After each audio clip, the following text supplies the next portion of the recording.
बहू, तुम्हारी ड्यूटी केवल गोबर साफ करने तक ही है। तुम दूध पर नजर मत लगाया करो। ये सारा दूध मैंने अपने लिए बचा कर रखा है, तुम्हारे पीने के लिए नहीं। इतना कहकर सास उसके हाथ से गिलास छीन ले गई। बड़ी बहू पूर्णिमा की आंखों से आंसू छलक आए। उसकी तबीयत ठीक नहीं थी, उसका सर भी बहुत भारी लग रहा था। बचपन में जब उसकी तबीयत खराब होती थी तो उसकी माँ उसे हल्दी वाला दूध देती थी, तो उसने सोचा कि आज मैं भी थोड़े से दूध में हल्दी डालकर पी लेती हूँ। इसीलिए उसने दूध के पतीले से थोड़ा सा दूध गिलास में निकाल लिया। लेकिन उसी समय उसकी सास रसोई में आ गई थी और उसके हाथों से दूध छीन ले गई। वह रोते हुए कमरे में आई और उसने अपने पति सुभाष को इस बारे में बताया। तो सुभाष कहने लगा, अरे यार, अब माँ का स्वभाव तुम जानती ही हो। कुछ भी कहता हूँ तो माँ हमें घर से निकालने की धमकी देने लगती हैं। हम छोटे छोटे बच्चों को लेकर कहाँ जाएंगे, वरना मैं तो कब का माँ का विरोध कर चुका होता। तभी दरवाजे पर दस्तक हुई। सुभाष ने कहा, आ जाओ, कौन है? तो उसका सबसे छोटा भाई अनिमेष कमरे में आया। पीछे पीछे उसकी पत्नी शोभा भी आकर पूर्णिमा के बगल में बैठ गई। अनिमेष कहने लगा, भैया, दिन पर दिन माँ का व्यवहार बड़ा कठोर होता जा रहा। आज मेरी पत्नी की कमर में दर्द हो रहा था, फिर भी माँ ने उसे सारे घर के पर्दे धुलवाए। अरे साफ सफाई कल भी तो हो सकती थी, लेकिन माँ को पता नहीं क्यों सब पर अत्याचार करने में मजा आता है। तभी मझली बहू नुपुर भी कमरे में आ गई और वह भी वहां बैठकर अपना दुखड़ा सुनाने लगी। वो कहने लगी कि मेरे पति भी बाहर रहते हैं और मेरा दुख सुनने वाला तो कोई भी नहीं है। मम्मी जी मेरे पति को रुपए कमाने वाली मशीन समझती है और मुझे इस घर की मुक्त की नौकरानी। तीनों बहुएं काफी दुखी थी, क्योंकि सास का व्यवहार उन तीनों के लिए जरा भी अच्छा नहीं था। कोई भी बात होती थी तो सासू माँ झट से बोल देती थी, ये घर मेरा है तो मेरे हिसाब से रहना पड़ेगा। अपनी चलानी है तो जाओ, निकल जाओ मेरे घर से। तीनों बेटे भी माँ के इस व्यवहार से दुखी रहते थे। बहुत पहले ही उनके पिताजी का स्वर्गवास हो गया था। माँ को पेंशन मिलती थी और घर काफी बड़ा था, तो उन्होंने 3 कमरे किराए पर चढ़ा दिए थे। तो उसी के दम पर उन्होंने अपने बेटे को पढ़ाया लिखाया। धीरे धीरे करके घर पुराना होता चला गया और कमरे काफी पुराने हो गए, तो अब किराएदार वहां नहीं रहते। लेकिन बेटे बड़े हो गए तो घर का खर्चा चलाने की दिक्कत नहीं होती थी। पुश्तैनी मकान था, उस पर ही अहिल्या जी का बहुत घमंड था। उन्हें लगता था कि अगर वह बच्चों को घर से निकालने की धमकी देती रहेंगी तो सब उनसे दब कर रहेंगे, उनका कहना मानेंगे और बुढ़ापे में उनकी देखभाल अच्छे से करेंगे। इसीलिए वो किसी को भी चैन से सांस नहीं लेने देती थी। यहाँ तक कि बहू को भी दिन भर घर के किसी न किसी काम में उलझाए रखती थी। ऐसा नहीं था कि किसी एक बहू की तबीयत खराब हो तो बाकी 2 बहुएं मिलकर काम संभाल ले। वो बीमार बहू को भी कोई न कोई काम बताती रहती थी, जिसके कारण बहुएं उनका दिल से सम्मान नहीं करती थी, बस मन ही मन उड़कती रहती थी। अहिल्या जी ने तो बहू को ढंग से खाने पीने नहीं देती थी, ना ही उन्हें आराम करने देती थी। बस दिन भर उनसे काम करवाती थी और उन्हें लगता था कि कोई भी बहू बगावत नहीं करेगी, क्योंकि बेटे भी मेरी मुट्ठी में हैं। बेटों को भी उन्होंने इमोशनली ब्लैकमेल करके रखा हुआ था कि पापा के जाने के बाद मैंने तुम तीनों की परवरिश की है, तो बुढ़ापे में तुम लोगों को भी मेरे प्रति फर्ज निभाना होगा। अगर बेटे कभी उनके खिलाफ कुछ बोल भी देते तो वह रोना पीटना मचा देती थी और खाना पीना छोड़ने की धमकी देने लगती थी। तो बेटे भी कुछ नहीं बोलते थे कि अगर उनकी वजह से माँ को कुछ हो गया तो खुद को कभी माफ नहीं कर पाएंगे। इसी बात का फायदा उठाकर अहिल्या जी हमेशा सबको परेशान करके रखती थी। अगले दिन सुबह सवेरे पूर्णिमा को कारण चक्कर आ रहे थे। अब सास से परमिशन लिए बिना वो डॉक्टर के पास भी नहीं जा सकती थी। उसने अपनी सास से कहा, माँ जी मुझे डॉक्टर से दिखा दीजिए ना, मेरी तबीयत बहुत खराब लग रही है।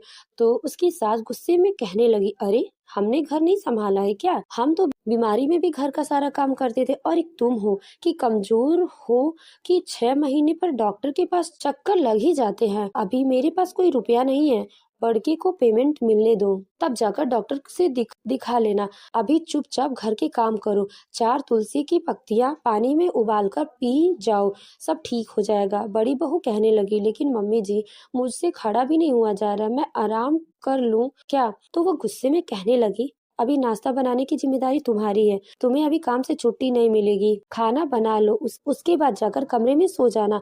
अब बहू भले ही सास का लिहाज कर रही थी, लेकिन उसकी बीमारी सास का इलाज थोड़ी ना करने वाली थी। अचानक से उसकी आंखों के आगे अंधेरा छा गया और उसके शरीर ने साथ छोड़ दिया।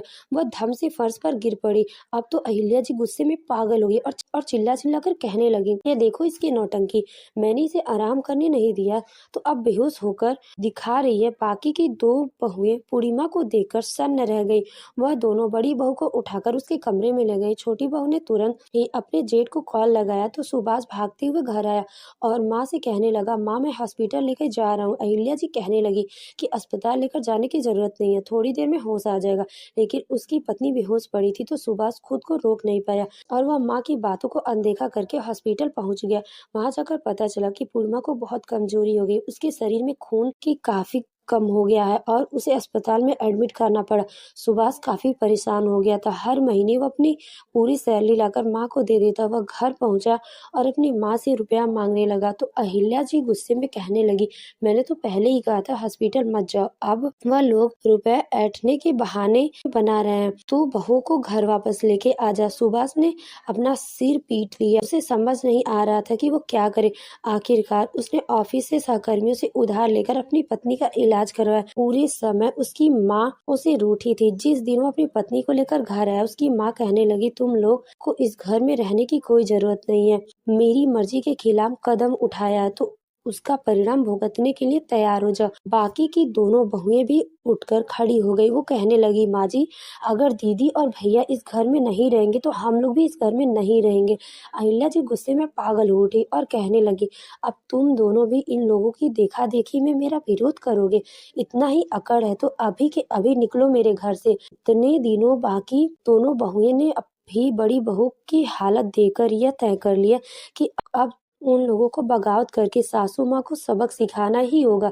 वो लोग तो मन ही मन योजना बना चुकी थी कि अब इस घर में नहीं रहेंगे, लेकिन अचानक ही उसकी सास ने उन लोगों को घर से निकालने के लिए कह दिया तो उन लोगों को गुस्सा भी आया। सब मिलकर अपना अपना सामान पैक करने लगे तो तीनों की जिंदगी बेहतर तो होनी ही थी। तीनों मिलजुल कर उस फ्लैट में रहती थी, खर्च भी तीनों बराबर बराबर देती थी।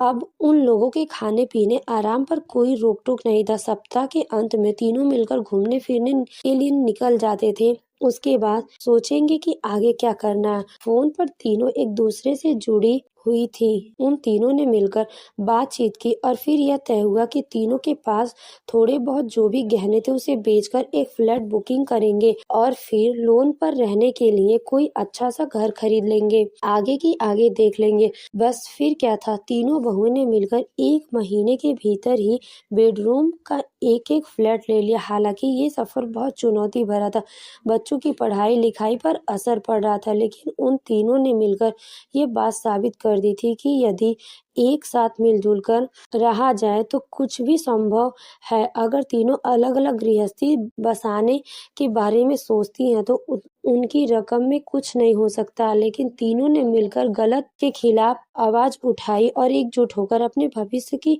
रूपरेखा बनाई तो तीनों की जिंदगी बेहतर होनी थी। तीनों मिलजुल कर उस फ्लैट में रहने लगी। खर्च भी तीनों बराबर बराबर कर देती थी। अब उन लोगों के खाने पीने और आराम पर कोई रोक टोक नहीं था। सप्ताह के अंत में तीनों मिलकर घूमने फिरने निकल जाते थे। हालांकि खर्च लोग बहुत संभाल कर रहे थे क्योंकि बहुत बड़ा लोन चुकाना था। इधर कुछ दिनों तक तो अहिल्या जी को लगा कि बेटे बहू दर दर की ठोकर खाने के बाद उनके पास लौटकर वापस आएंगे और कहेंगे कि आगे से हम आपकी हर बात मानेंगे और अपना शिकंजा और भी कस लेंगे। लेकिन जब उन्हें खबर मिली कि बेटी बहू दिन ब दिन प्रगति कर रहे हैं तो खूब हंसी खुशी से जी रहे हैं तो अब खालीपन उन्हें कचोटने लगा। पेंशन के रुपए से उनका खर्च तो आराम से चल रहा था, लेकिन अब वह राज किस पर करती। खाली घर उन्हें मुंह चिढ़ाता। अहिल्या जी को अब अपनी गलती का एहसास हो रहा था। एक दिन उनसे रहा नहीं गया। वह बड़े बेटे से मिलने के लिए उनके ऑफिस पहुंची और कहने लगी, बेटा जो भी हुआ बीती बातें थी, बुढ़ापे में मैं अकेले कैसे रहूंगी। तुम लोग तो हंसी खुशी जी रहे हो, अपनी लाइफ एंजॉय कर रहे हो, लेकिन मेरे बारे में किसी ने सोचा भी नहीं। अब सुभाष गंभीर आवाज में बोला, माँ वैसे वो घर पुराना और जर्जर हो चुका है। उसे रिपेयर कराने के लिए तो हमारे पास रुपए भी नहीं थे और हम उस घर में वापस लौट कर तो नहीं आ सकते। तुम्हें हमारे साथ रहना है तो तुम हमारे साथ रहने के लिए आ जाओ। हमने जो नया घर खरीदा है उसमें एक्स्ट्रा कमरा तो नहीं है, लेकिन हम हॉल में तुम्हारे रहने की व्यवस्था कर देंगे। अहिल्या जी भड़क गई और कहने लगी, अपना घर छोड़कर तुम्हारे घर के हॉल में रहने के लिए जाऊंगी। तब सुभाष ने गंभीर आवाज में कहा, तो फिर ठीक है, अपना घर बेच दो और बड़ा सा घर खरीद लेते हैं। अहिल्या जी की अकड़ अभी कम नहीं हुई थी। वो कहने लगी, घर खरीदेगा तो घर मेरे नाम रहेगा और तुम लोग मेरे साथ मेरे घर में रहोगे, ना कि मैं तुम्हारे घर रहूंगी। सुभाष ने हाथ जोड़ लिए और बोला, कोई बात नहीं माँ, तुम अपने घर में आराम से रहो। उस घर को बेचकर नया घर खरीदो, चाहो जो भी करो, लेकिन हम तुम्हारी हुकूमत के नीचे नहीं रहने वाले। तुम्हें हमारे साथ प्यार से घुल मिलकर रहना है तो रह सकती हो, लेकिन पहले की तरह तुम्हारे दबाव में नहीं रहेंगे। हमारे भी बच्चे हैं, घर में उनके लिए अच्छा माहौल होना चाहिए। अगर हमारी पत्नियां ही खुश नहीं है तो वह हमारे बच्चे की परवरिश क्या खाक करेंगी। हमें घर में सुख शांति और सुकून चाहिए। हमें अपनी माँ के साथ रहना है, ना कि किसी तानाशाह के साथ। अहिल्या जी गुस्से में तिलमिला उठी और कहने लगी, अगर तुम लोग मेरे साथ नहीं रहने वाले हो तो मैं तुम्हें अपनी संपत्ति भी नहीं दूंगी। सुभाष दुखी स्वर में कहने लगा, माँ संपत्ति नहीं चाहिए, मुझे सुकून चाहिए। आगे तुम देख लो, तुम्हें जो भी ठीक लगे। अहिल्या जी गुस्से में घर लौटी और सोचने लगी कि मैं पुराने घर को बेचकर अपना नया घर बनाऊंगी और आराम से रहूंगी, लेकिन वो कहते हैं ना कि कभी कभी सोचा हुआ नहीं होता। वह घर बेचने की जदोजहद में जुट गई। कभी उन्हें रेट समझ नहीं आता तो कभी किसी को वह मकान पसंद नहीं आता। देखते ही देखते 2 साल गुजर गए थे। घर में कुछ ज्यादा ही काम ही नहीं होता था और बोलने वाले लोग भी नहीं थे, तो अकेले उन्हें बड़ा अजीब लग रहा था। वह मन ही मन घुट रही थी। उनका घर भी नहीं बिक रहा था। अब जिसके इरादे ही गलत हो उसके साथ कभी कुछ अच्छा हो भी कैसे सकता है। उधर बेटे बहू कभी कभार अपनी अपनी खुशियों में उन्हें शामिल करने के लिए फोन भी करते थे तो कभी गुस्सा होकर फोन ही नहीं उठाती थी। 1-2 बार बेटे बहू घर भी आए और उन्हें बताया कि बच्चों का जन्मदिन है, आप पार्टी में तो चलो, लेकिन उन्होंने तो जैसा बच्चों का मुंह न देखने को कसम खा ली। एक दिन उन्हें हार्ट अटैक आया। घर में कोई भी नहीं था तो वो समय से हॉस्पिटल भी नहीं पहुंच पाई। जब बेटों को खबर मिली तो वो दौड़ते भागते, लेकिन जब तक सब कुछ खत्म हो चुका था। माँ इस दुनिया में नहीं थी। अहिल्या जी के हुकूमत करने के नशे ने उन्हें अंतिम समय में एकदम अकेला कर दिया था। फिर भी उन्हें समझ नहीं आ रहा था कि परिवार का मुखिया यदि बच्चों के साथ मिलजुल कर रहे तभी उसका बुढ़ापा सुखद में कट सकता है। खैर, अब तो वो इस दुनिया से चली गई थी। कुछ सालों तक तो वो घर ऐसे ही बंद पड़ा रहा। फिर बेटों ने मिलकर औने पौने दाम पर घर बेच दिया। अहिल्या जी की जीत के कारण ना तो उन्हें उस संपत्ति का सुख मिला और ना ही बेटों के गृहस्थी में वह खुश रह पाई, क्योंकि शायद उनकी खुशी बस इस बात में थी कि वह अपने बेटे बहू पर लगाम कसकर रखे। लेकिन उसकी सोच गलत थी। वह गलत रास्ते पर चलकर खुशियां थोड़ी ना हासिल कर सकता। तो दोस्तों, आपको ये कहानी कैसी लगी कमेंट करके जरूर बताइए और नई कहानियों के लिए स्टोरी विद आरजी चैनल को सब्सक्राइब जरूर कर लीजिए। धन्यवाद।